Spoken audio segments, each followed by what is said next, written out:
Well guys, I screwed up and it's totally my fault, and it's gonna set this truck back quite a while. So let me go fill you guys in.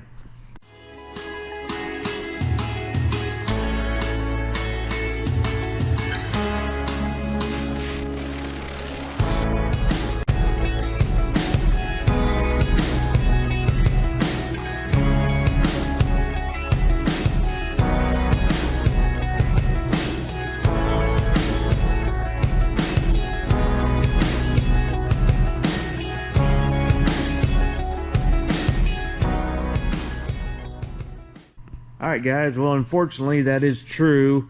I did screw up, and unfortunately this truck is going to be delayed yet again in the paint shop. That's right, yeah, it has to go back to paint. I hate it probably just as much as you guys do, or probably more. But unfortunately there's just some issues with the paint that I just can't live with. I tried to do my best to remedy them, but in the end it came down to something that I couldn't fix here. At least to the quality that I want it to be.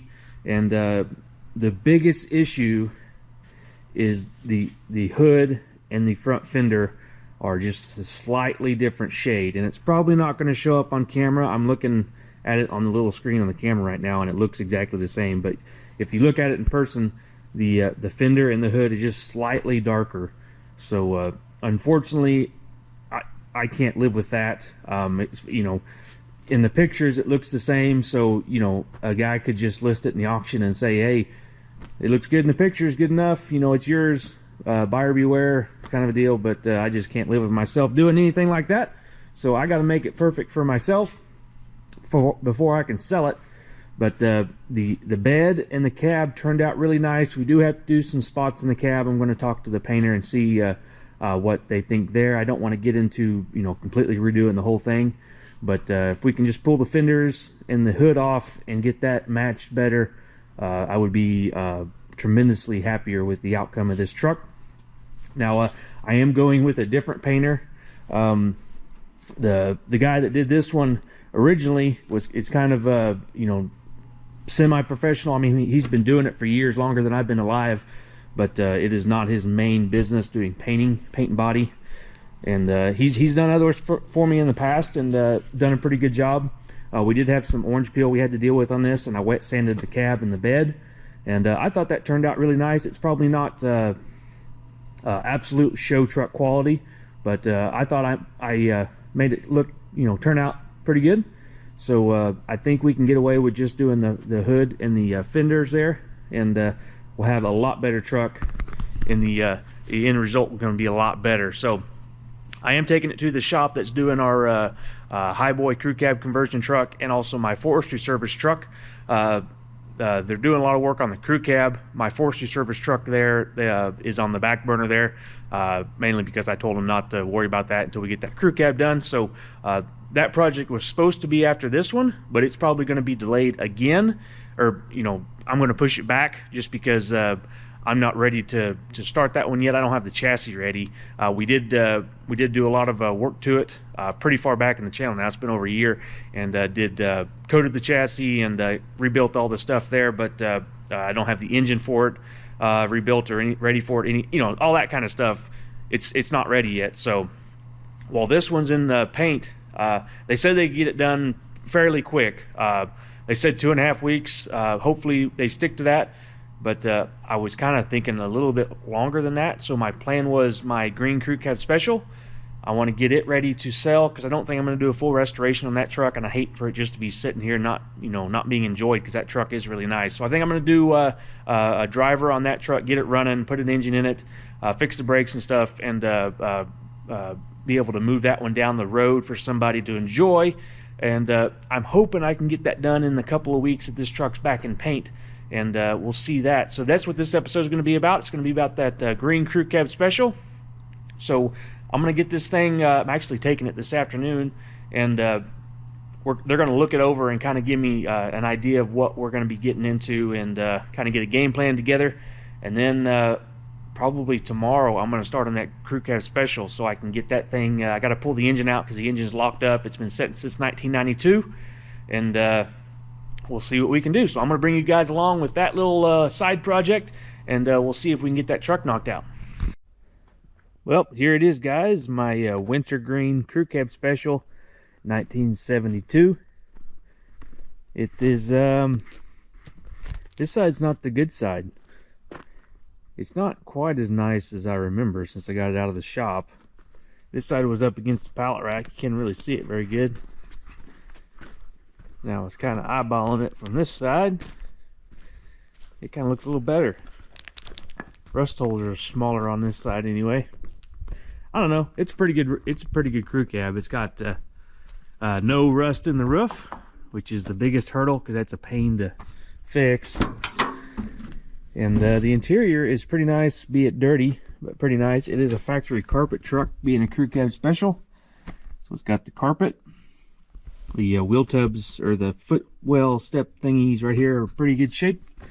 It has the vinyl door cards here, and the chrome, fake chrome, was flaking off of the edge there. That's kind of the main reason why I kind of decided I didn't want to do a full restoration on this truck, because stuff like that is going to bug me. I don't want to go away from originality and do like a custom door card, and I guess you could probably get that refinished in some way and make it look okay, but those are not reproduced, especially the rear panels, but the front ones are not reproduced, and it'd be hard to make that look good.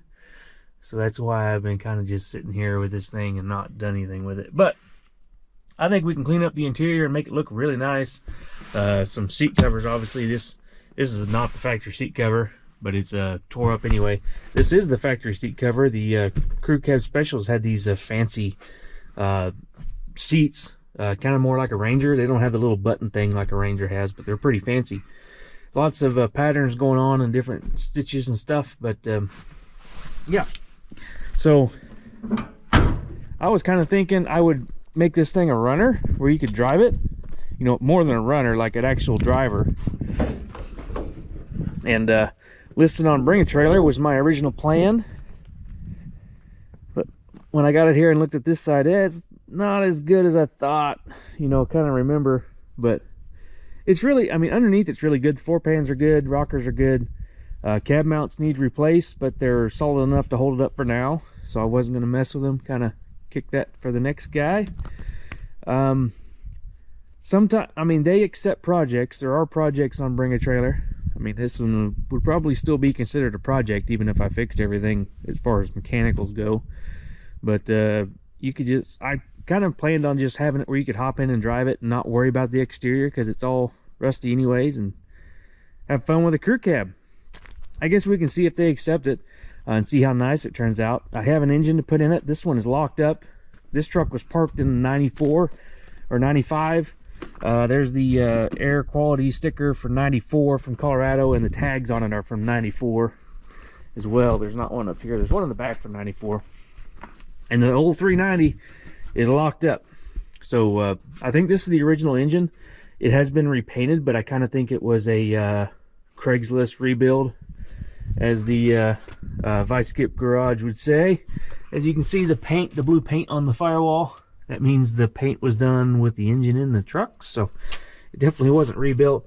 And right there you can see the OK for the factory paint, the quality control OK stamp right there, peeking through the paint flaking off. But she's been locked up. If she's been off the road since 94, you know, it was sitting with a carburetor off of it, and it's locked up solid. But I have a couple of 390s to choose from.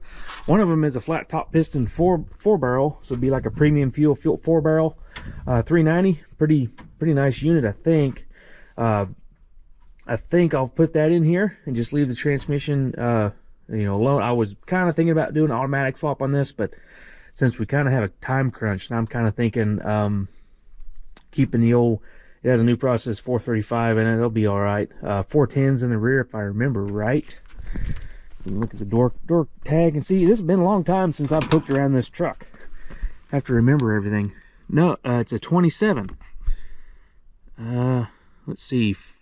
B4 is locking 410, but that's Dana 60. This is a Dana 70. I don't remember. I have to look up the codes. I'll probably put it here in the video if I remember what they actually are. It's probably a 410 for a Dana 70 open, since there's no letter. But anyway, here's the interior here. Fancy wood grain, since it's a crew cab special. Wood grain. Kind of a fancy rig. Here's the carpet. It's nice and it's not tore, it's not great, but it's not bad, I guess. We're missing the horn button on the steering wheel. I wouldn't mind putting a windshield in it and a dash pad. The dash pad's pretty tore up. I do have the a new dealer badge for it because the old one's broken. So I found a new dealer badge. This one's broken right there. But anyway, I'm going to try to get the junk out of this thing. It's got a bunch of junk and everything in the under the hood and definitely in the back here. So I'm going to see if I can get this thing cleaned out and get the pressure washer out and clean it up and see if I can make up my mind. Well, here we got the truck pulled in the shop. I did a lot of cleaning. I got a lot of the junk. It had a whole bunch of junk, leaves and just general debris, bolts, nuts, that kind of stuff. It looks like they were trying to pull the engine at some point. So a lot of the stuff to pull an engine is already disconnected, and a lot of the bolts and stuff were laying out here. I got those all cleaned up, throw them in a box in case I need any of them when I'm putting it back together. I didn't clean out the bed. I decided I'll just do that after it gets running and driving. I'll drive out to where I throw all my extra parts, and we'll do it that way, because there was some in here that I thought I might have to use. So there's like alternator wiring harness in here and stuff like that. So I decided just to leave that there. The interior I haven't touched yet either, but I think what I'm going to do is I do want to recover the seats, because especially the front one, it doesn't match because it's kind of blue, and this is a green interior. And the rear one, I think it's just too rough to leave. I'd probably leave, you know, put the old cover in a box and send it with the truck so someone could copy it if they wanted to make actual reproduction of the originals down the road. I think I do want to put a dash pad in it. They're quite expensive, but they really dress up an interior. So I think I'll dye a dash pad green and put a horn button in here and try to make that steering wheel a little bit more presentable. Other than that, kind of plan on just cleaning it and leaving alone a lot of little stuff. Like I'll probably put some new pads on the pedals and stuff like that. Green armrest. This one's actually been dyed up, so I might get, since I'm dyeing the dash pad there, I might get an armrest and dye it green as well so it matches. Have a set of West Coast 3-leg West Coast mirrors that I snagged for this truck. It really already has them. I don't have the mirror heads, so it has these big aftermarket mirrors on it, and it is missing the leg there. So I just got a whole new set. It's easier to get a whole new set than it is to try to piece some together. So I'll throw these in parts. So I'll have extra parts, and we'll put those that complete set of West Coast mirrors on there. I got the engine. This is the engine I'm planning on putting in here. I got this with one of my Highboy purchases that had a bunch of engines with it as a package deal. I don't know anything about it other than it was sold to me as a good runner. It was pulled out of a truck the guy started the restoration on, and this is the engine that was in the truck and running. So I have ran a bore scope down in the piston to check it out. It looks really nice and clean. Lots of crosshatch lift on there, and but it has flat top pistons, so that is going to be a little bit higher compression. I think with these heads it was somewhere around 9 3/4 and maybe even 10-to-1 compression. So it is a little higher compression than I like, especially for a standard big truck like this is going in. But it'll be a nice. It will give you a boost in power, so it'll be a good runner. It has a 4-barrel intake on it and a Edelbrock 600 CFM carburetor. Other than that, I don't really know anything about it. I think it's pretty fresh. It seems to have good compression. When I spin it over and roll it over, there's no dead spots. We'll see. Hopefully I throw it in there and it's all running and good, so we'll see how that goes. It hasn't been running in a long time. I think he started that restoration on that Highboy in like 06 or 07, so it's been out of the truck for quite a while. We'll cross our fingers and hopefully it'll run. It does have a Duraspark on it. I think I'm going to put points back in it just for simplicity's sake, so I don't have to mess with the box and everything. Under here, I'm really not planning on doing much. The vacuum booster, this has the disc brakes up front, so it has the dual diaphragm vacuum booster, and they're really hard to come by. I do have a master cylinder for it. I have a couple of used vacuum canisters, vacuum boosters. I'm going to see if they're any good. I'm not sure if this one is. I haven't tested it, but I'll check all that stuff out. We're going to have to get power steering brackets because we're missing that. This truck has power steering, and we'll swap the alternator brackets off of this engine onto this one because we're missing them on that one. But short of that, really not much, just general maintenance item like heater hoses and radiator hoses. The radiator is for this truck's actually in the back. It is a supercooling radiator, and it looks in good shape, so we're good there. And you know, I kind of was on the exterior. I would really like to cut out these rust holes and patch them because I think it would really dress up the truck. But then kind of where do you stop? And since I'm kind of short on time with this truck, or hopefully short on time with it, we get the Harbor Blue Highboy back. I kind of decided just to leave it for the next guy. I think it'll look decently okay, I guess. You know, the other side is definitely the worst side, the driver's side. I'm going to try to check with a few guys I know that part trucks out and see if they have any wintergreen fenders. But this is not a very common color, and the trucks I have found that have wintergreen, they have the trim. So if I get a fender with trim on it, it's going to have holes in it because the crew cabs don't have trim. So without adding it to the whole truck, it's kind of a lost cause there because you're getting rid of rust holes, but then you're getting the holes in the fender. I don't know. I think it's kind of a wash there. Unfortunately, this truck sit for a long time with the hood off, set up against the barn, is what I was told. So leaves and debris got built up around the hood, and that's why it rusted this out right here.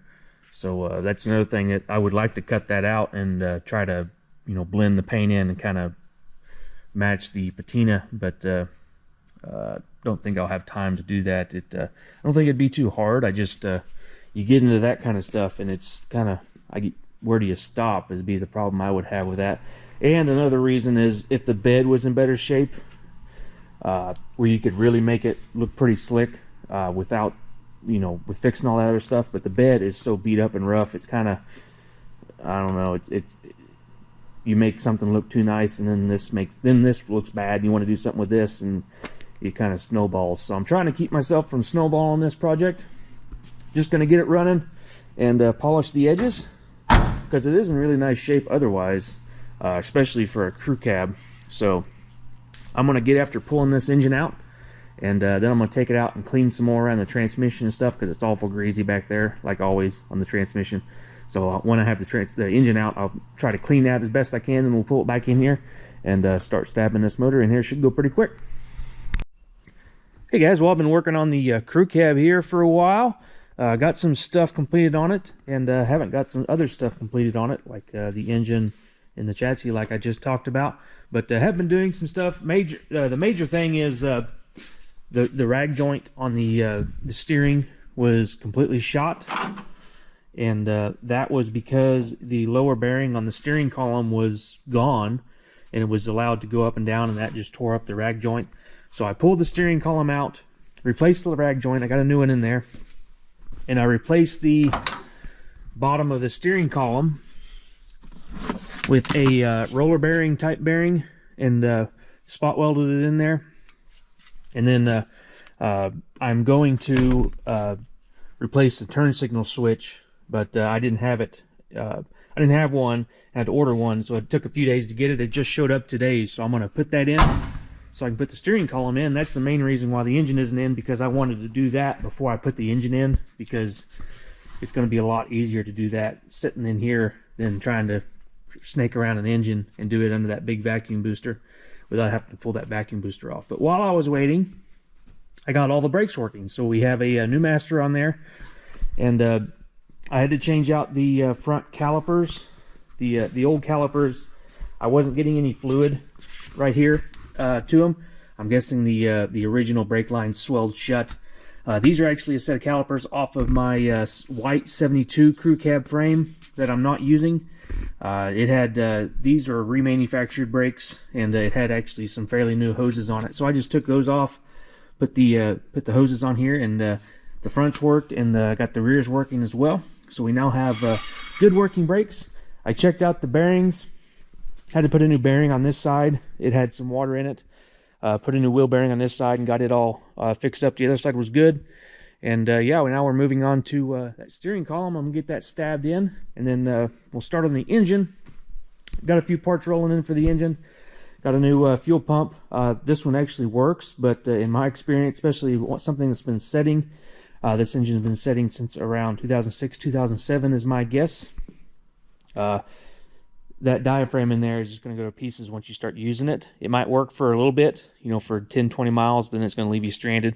So just for, you know, $30 fuel pump, I'm going to put a new fuel pump in it, and I'll keep that one as a spare to put on something if I need something right away, or if I'm just trying to get something going to move it around the yard. Got to change out the oil filter adapter because it has a Highboy oil filter adapter, because this came out of a Highboy truck. It has the two-wheel drive pan, so I don't have to mess with that. I'm going to pull out the DuraSpark distributor. Can't show you that stuff yet, that's later on in the video. I moved the distributor over here. Got the bell housing all cleaned up to go on here as well. Right here, so we have I got a good distributor. It's actually out of our Harbor Blue two-wheel drive truck, so that's only a 52,000 mile distributor, pretty good shape. There's a fuel pump, new heater hose valve, new clutch kit. Got to get that stuff put on this engine. I'm not sure if I'm using this carburetor because it is manual choke, and since this is a 72, it had automatic choke on it, so it doesn't have a choke cable in the cab. I could add a underdash little choke knob. I could also put electric choke on this thing, but the conversion is like 90 bucks, and that seems kind of high. I have a Holley carburetor, full barrel Holley 4160, I think it is. It's not a double pumper, vacuum secondary, it's just kind of a basic. I think it's only 500 CFM, but it has a electric choke on it, so we might be putting that Holley on here. Plus, this thing's been sitting for so long, it might need to be gone through anyway. So we'll start on that. But I also wanted to give you a sneak peek at this. This is what I've been doing today. This is for the Harbor Blue Highboy truck. We'll be putting these on when it gets back from the paint correction, and the repaint on the front end, and correcting the paint, and it's going to look awesome on there. They turned out really nice. So we have this rear bumper here that I cleaned up. It's sandblasted and painted. Same thing with the steel grille, sandblasted and painted. This is Corinthian white, same as the wheels in the front bumper I've already had done. They turned out really nice. We have a really good sandblast shop close to me that does all of our stuff. They sandblast our cabs for us, and they did this painting for me as well. I also got these stencils. We have trucks around here, they have like the names of the dealers painted on the back of the bumper, and I couldn't find any dealer badges for this this dealer, the Chester Motors in Chester, Montana. So I thought I would paint it on the rear bumper, kind of like we do around here. I did ask somebody from Montana if they've seen this. They said they have up there, but they haven't seen it for this dealership, obviously. But it may not be correct, but it just kind of gives it a little bit of a custom touch for the dealership, even though I don't have a dealer badge for it. So we'll have the dealer on the back bumper. That same guy also found me a keychain for that dealership. Let me go grab it so I can show you guys. All right, well, here's that keychain. He actually found the daughter of the original owner. The original owner is still alive, and they still had a keychain. They sent him this keychain, and then he sent it to me. So I'm real thankful for that, and just amazed that he was able to track that down and find one of these keychains for me. On my Facebook group, Bumpside Highboys, I made a post on there just asking for a generic Montana keychain to put on this thing. Just something cool and neat to give a nod back to its former history in Montana. And he took it upon himself to track down the original family and got this keychain. So I'm really thankful for that. It's just amazing that he was able to do that. This dealership closed down in 1974, so the fact that I have this is pretty amazing in my opinion. But anyway, we'll get to see this stuff a lot more when it goes on the actual Harbor Blue Highboy. But this video is about the wintergreen crew cab, so I'm going to get going on that steering column, and then hopefully we'll get this we'll get that engine in this truck by the end of this episode. And we'll probably have to end it there just so I can get this episode uploaded for you guys, so you're not waiting forever for a video. I know it takes me a long time to get a video put together, but hopefully you guys are enjoying it. I'm going to get going on this, and we'll see what we get done. All right, guys. Well, I have good news and I have bad news. The good news is the Harbor Blue Highboy is just about done with the paint fixes we talked about earlier in this episode. They really got that thing knocked out and got it done quick for me, about a week and a half. Really excited about that. Really happy they were able to help me out and get that thing done for me. They're terribly busy there. They have like, I don't know how many cars in there waiting to be worked on and stuff, and they worked me in. So that's real thankful for that. But the bad news is we're not going to get as far along on this crew cab project as I was hoping before the truck got back. But that's okay. I'll take that all day long. I'll get the Harbor Blue Highboy truck back, and we'll get to finish that before we get to start back on this crew cab. So we got a good start on it. I have the engine pretty much ready to go. I took the carburetor off so I could have the lift plate on it. I put the points distributor back in it. And yeah, I've already got oil in it. I primed the oil system, new oil filter, obviously. And yeah, it's ready to go. I think new spark plugs, that kind of stuff. I haven't got the clutch and stuff on because it's still on the engine stand. I wanted to leave it on the engine stand because I'm not going to get it stabbed in the truck before the Harbor Blue Highboy has to come back in here. So wanted to leave it all mobile. I didn't want to be halfway through this and have to either finish this or get it off the engine hoist and you know, have to take time away from the Harbor Blue truck. I did get the steering column all put back together. I got the new turn signal switch in here. We're gonna have to order some parts from CP Attic for all the interior stuff, just little knick-knack stuff that it needs, like armrests, that kind of thing. But we'll get that stuff coming. So when I get the Harbor Blue Highboy truck done and getting it prepped for auction, I'll have some time to work on this thing. So we're gonna, this thing will be on the back burner for a few more weeks, and then we'll hop back on this and finish it here on the channel. My plan for this one, I think I mentioned it earlier, but bring a trailer auction if they'll accept it. I know it's kind of not the quality they're used to, but sometimes they have projects and stuff in there, so we'll see if they accept it. If not, we'll be selling this thing outright private party, but we'll get it done first and figure out what we're going to do with it then. But for now, I'm just going to get everything buttoned up and clean everything off so we can get that truck in here ready to pull in. I guess I could show you the grill. I was spending today getting the grill ready because we're going to take the grill. I'm going to take the grill with me tomorrow to the paint shop, and we're going to assemble the whole front end with the grill. So the piece that goes right here, it's a lot easier to assemble that if it's attached to the grill first. So I'm going to take this down. We're going to assemble that, and then we'll drive it all back home. So it's going to look great. So like this video if you like this project, this crew cab truck. So I know you guys like this crew cab, and if you want to see that that grill on that Harbor Blue Highboy, hit the subscribe button so you can see it and you'll get a notification when this that video goes live. But anyway guys, I'll see you guys in the next one. Thanks for watching guys. Have a good one.